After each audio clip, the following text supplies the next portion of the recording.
That sounded all important. Thank you very much. Would you show them your shoes first? I will show them my Look at shoes. these. If people want to see my shoes, Look I at mean, these. they look like Pixar shoes, designed by Pixar. And then look at the socks. But the socks are okay too, you know. That is silly. Good for you. Congratulations on the film. Thank you very much. You have 4 grandkids. The most recent one is 3 months old. So Born on my birthday. yeah. Born on my, I hate to say it, 65th birthday. No, I love to say it because I'm here and I am. It's good. And yeah, a pretty amazing night. And how do the other 3 who are old enough to have seen Monsters Inc. and Well, now he's seen, this- the little guy's now seen everything. Yeah. I'm a nightlight. When the girls are 10 and 7, and little guy's 3 and a half, because the half now is very important. It's very important. The girls and I were walking in a mall, and some of these paparazzi, I have to say word creep, jumped out and started taking pictures, and it really freaked them out. What'd you do that to you for? What, you know, and so on. I said, well, I had to explain, you know, what I did, and that I was internationally famous. And well, what do you do? What do you do? So I showed them Monsters Inc. At first, because I couldn't show them the orgasm scene from Harry and Sally. Why is she making that noise? That was then I was Grandpa Mike. I had to be Mike WAZOWSKI for about a year. It was, you know, they'd call the house, hello, is Mike there? Okay, I'll get him, hold on. Hi, is it for me? And so I talked like that for about a year. So now they see me around. There were billboards when I did do the Oscars. There'd be big billboards around beholding it. And what's Grandpa? That's, you know. So now they're kind of used to it. And the other night they came to see Parental Guidance because I played a grandfather. Right. And we're driving home from the premiere. My 7-year-old said to my daughter, Jenny, she says, Mom, do people know that Grandma's married to Billy Crystal? I've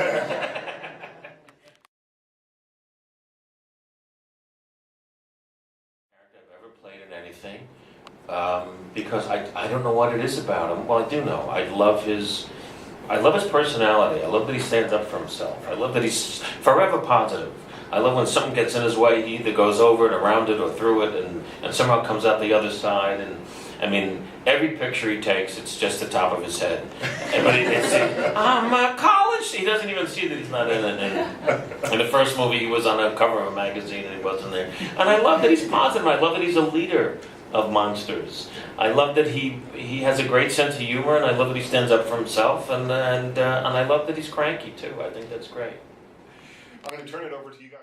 When you first made Monsters Inc., at what point in the process did you know what Mike looked like, and how did you feel about being a small green guy with one eye and not scary? I knew about. John called me and said, and it was really interesting. I got a phone call that said, John Lasseter is on the phone. So I just picked it up and I said, whatever it is, yes. And where are you? He said, I want to come over and talk to you. So I said, where are you? He said, I'm actually like on your block. Where my office is. I said, he was there like 30 seconds later. He was outside. And he said, we have a thing. It's called the new movie. We want you to play this guy. And here's what he looked like. And from a little, like a cake box, he took out, and it's gray. I forget what they call them. Maquette. Huh? A maquette. A maquette. And he took it out, and there was this guy. There was Mike. And I just looked at him, and I just, wow. He told me the story, which I went, wow. And it was such a mind-blowing idea of what's in the closet. This is their profession. The whole concept of the doors. He showed me photographs. I thought it was the most insanely brilliant concept of fear. And what is that? It was amazing to me that they could think of this to make into a story that kids would not be scared of, but would eventually love these guys and break down their fears. You know? So I knew what Mike looked like right away. What he sounded like was a challenge. Well, what could he be? And then he said, well, we've done some screen tests. with you. So he gave me, at that point, it was a cassette, a VHS cassette. It was that long ago, it was 12 years ago, more than that. And there was pretty much this mic, but they took scenes from movies and put those scenes into Mike's face. So lines from Harry and Sally, about the stupid wagon wheel coffee table, but he was actually standing underneath a wagon wheel coffee table, was this little guy. And then, you know, that didn't sound right, and so on and so forth. And then I had done a character with Christopher Guest on SNL, and it was Willie and Frankie. They were masochists. I hate when that happens, guys. Yeah. And I went, oh, but that guy could be in there. And so you know, I hate when that became sort of Mike's voice.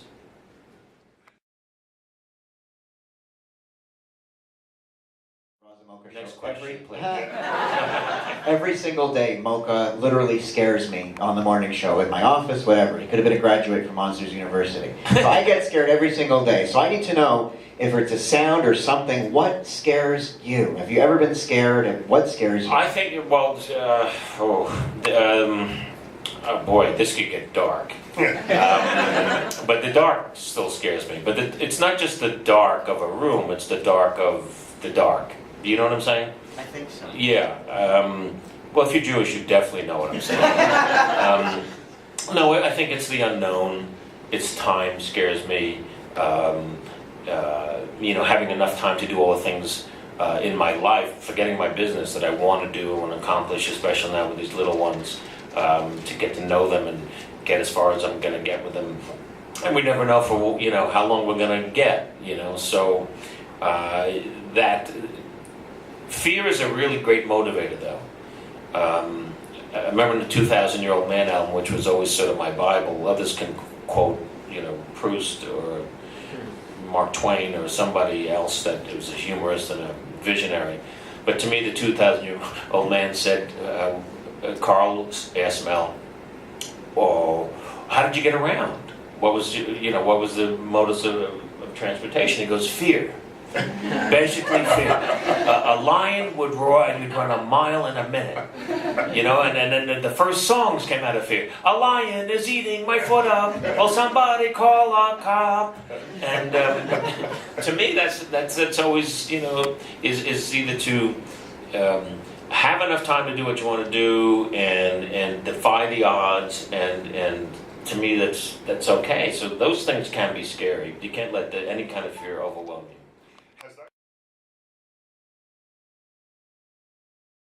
And he wasn't there, and they played his tracks of the scene.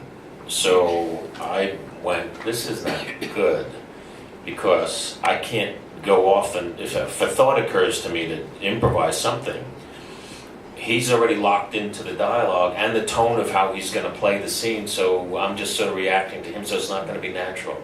Can he come in? Can he? Where is he? I said, oh, he's in town, he was here yesterday. So we called him.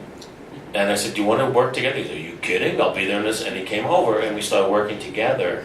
And they had not done it before. Tom and Tim had not worked together on Toy Story. And it just seemed like a natural. So we just, you know, we just insisted on being together. So when we're together in scenes, we're pretty much this close. And we're really acting together. You've seen the movie, yes? All right, so the funny moments have a great repartee because we're with each other. And the tender moments, like the scene at the lake, when Mike realizes it's not going to be, and he tells him, well, we're friends, I'm your friend. He says, am I scared? He said, no. Why don't you tell me this? Well, because we weren't friends before. It's heartbreaking. And you're watching a hard drive, but they're so real. And the artwork is so beautiful. I mean, you take it for granted, you know, about how genius their animators and the execution of the animation is. When Mike looks at his reflection in the lake and then puts his hand and it goes away, it's like, it took months to do that, you know. So we work together, and I think that's why it plays pretty well, I think. Is my wife Janice, who we've been together since 1966. So anytime anything good or bad, she's there. And any moment of self-doubt lets me have them and then talks me out of them. And that's the most important. And then, along the way, of course, managers and agents, and I'm blessed that I've been with the same people since 1974, who are my second family, and so it started with a man named Buddy Mora and Larry Bresner, continues with David Steinberg, who's here today, and not only are we a good team that way, but we're really dear friends, and it also, you need to, be told the truth, good or bad, and it has to be done in the right way, and you also have to have somebody who just, that is always going to be there for you, and in that way, you can make mistakes, but they don't seem as bad. You know what I mean?